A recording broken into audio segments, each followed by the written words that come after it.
You've seen the awards, you've read the headlines, maybe a friend even told you. Sylvania is the best place to live in Northwest Ohio, but what if it's not?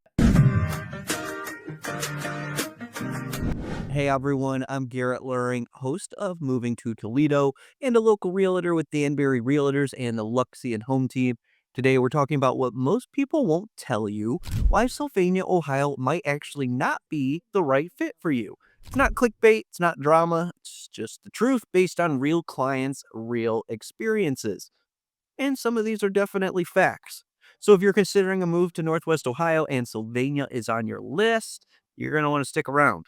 This video might help you dodge a mistake or at least ask the right questions before you pack a single box. And make sure to hit that like button and subscribe to my channel to stay up to date with everything happening in Toledo. Now, let's get into it. Sylvania looks perfect on paper. Great schools, clean neighborhoods, safe, walkable, a charming downtown, cute coffee shops, nice houses, strong park system, Highland Meadows Golf Club. You hear Sylvania, and it's almost like the setting of a Hallmark movie. But here's the thing, perfect on paper doesn't mean perfect for you. And that's where people get tripped up. They assume the rankings and reviews will match their actual experience. And the truth is, for certain buyers, Sylvania is absolutely perfect and the right fit. But for other buyers, it is completely wrong. And I've seen it before. People move in thinking they'll love the schools, love the area, love the amenities, give it 6 months to a year. And while it is right for some people, it's not right for everyone. And the reasons might actually surprise you. Let's start with the elephant in the room, and that is the price. Sylvania is one of the more expensive places to live here in the Toledo metro.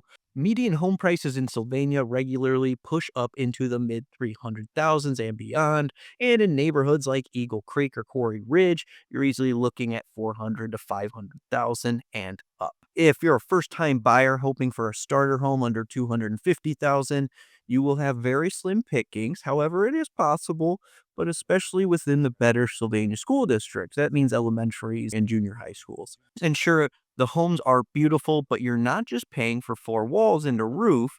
You're paying for that Sylvania zip code, those schools, if you're in an HOA, the maintained sidewalks, streets, and common areas, and everything else that comes with living in this area. For some people, that premium is worth it, but for others, it's just a premium. So let's say you do find a more affordable home in Sylvania, maybe something built in the 60s, 70s, or a little bit older. Maybe it's been updated, maybe not. Well, now you're looking at renovation cost, and suddenly that affordable older home is costing you almost as much as a new one right across town. That leads to the next reason Sylvania might not be right for you, somewhat limited inventory of homes. And there aren't that many of them to begin with, especially if you're looking inside the Sylvania School District boundaries, which, by the way, aren't always the same as the mailing address. That's a trap a lot of out-of-towners fall into. You think you're in Sylvania schools because your address says Sylvania, but you're actually in Washington Local or even Toledo Public. Sometimes people make the mistake of trying to stay out of Sylvania schools, but they see something with the Toledo address and it ends up being in Sylvania schools. While this could help your property taxes, it actually would cost you more on your income taxes because Toledo has a higher income tax rate than Sylvania. But Sylvania has a higher property tax rate. So not only is inventory tight, but the process can be confusing if you're not working with someone who knows the area block by block. I've seen buyers fall in love with a listing online only to find out later that it's not zoned for the school district they were counting on. That's a punch in the gut you do not want. Now, moving on, let's talk traffic. Yes, traffic. People don't expect this one because compared to bigger cities, Toledo isn't exactly gridlock. But Sylvania has some serious bottlenecks, especially at rush hour and around school pickup times. Try driving through downtown Sylvania at 3:30 on a weekday. Monroe Street, McCord, Holland-Sylvania builds up fast, and the infrastructure, I don't think, was meant for this many people. And with more developments going in, it's only getting worse. But I know they are trying to make improvements. For a lot of buyers, Sylvania looks quiet and calm, but living there day to day, you're still going to deal with backups, school buses, four-way stops, and lots of suburban congestion.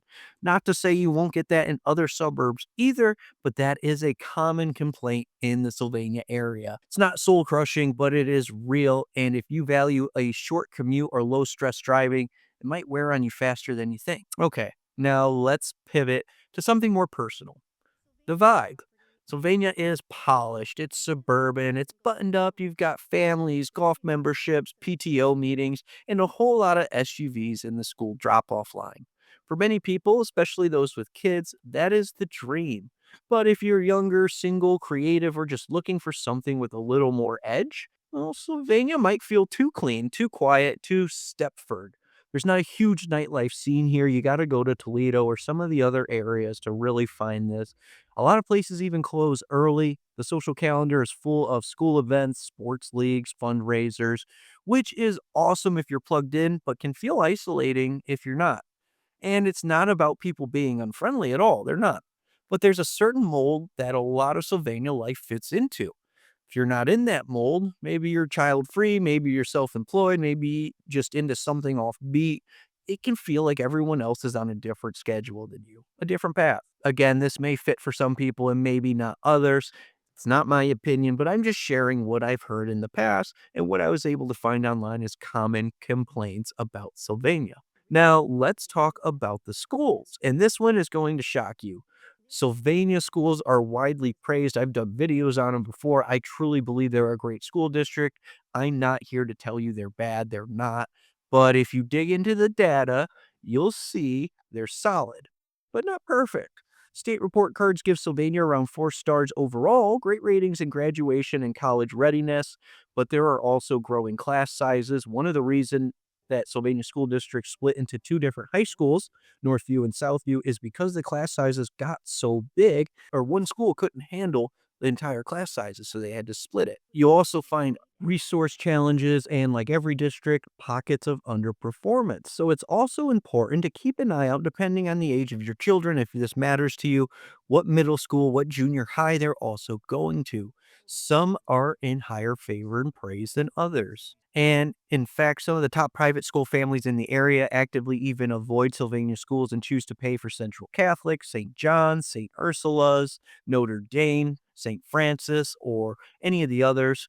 Not because Sylvania is bad, but because it's not the top of the top. And here's the other piece of that. If you're coming in from a major metro like Columbus, Chicago, or even Ann Arbor, you might expect more academic acceleration, more diversity, or more niche programming.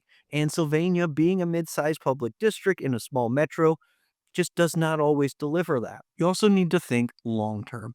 Sylvania is largely built out, even though they are still building new neighborhoods and developing the area. It's got time, but it is being pretty well built out pretty quickly. There's not a ton of land left for big development. That means you're not going to see a lot more new housing supply coming up over the next 5 to 10 years, which can be good for stability, but tough for future buyers looking for something modern in the not so near future. What you will see are older homes being updated, but often at prices that rival brand new construction in other areas. That forces a choice. Do you want a 50-year-old colonial on a tree lined street in Sylvania, or a brand new build with an open floor plan in Monclova, Whitehouse, or Perrysburg? And speaking of Monclova and Perrysburg, this is where the Sylvania story gets more complicated. Because the biggest challenge isn't whether Sylvania is a good place to live, it's whether Sylvania is the best fit for what you need. And in 2025, more and more buyers are comparing Sylvania side by side with other communities and realizing they can get similar schools, newer home, and more flexibility in other parts of life. Take Perrysburg, for example. It's booming. It has highly rated schools, beautiful neighborhoods, newer homes, and a fast growing economy. Or Monclova Township, part of the Anthony Wayne district, also highly rated and full of new builds, large lots, undeveloped land, and even a more country meets suburb kind of vibe. When buyers widen their search beyond Sylvania, they start to see what else is out there. And that's where things get real because now you're not just asking, can I afford Sylvania?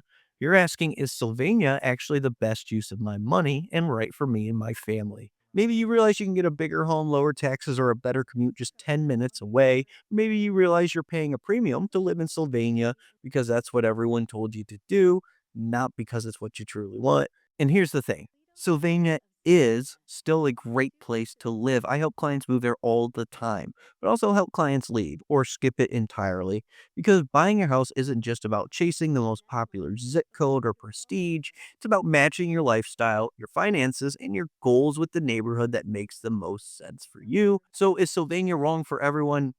Absolutely not. Not at all. But if you're budget conscious, want more land, prefer a more diverse community, or just don't want the suburban bubble vibe, it's worth thinking twice and exploring some other areas around Northwest Ohio. And if you're the kind of person that wants more options before making a good move, that's smart. That's exactly what this video is for. Thank you so much for watching. I appreciate you, and I hope you found this information helpful. If so, please go ahead and like the video and subscribe to my channel, and I will see you in the next one.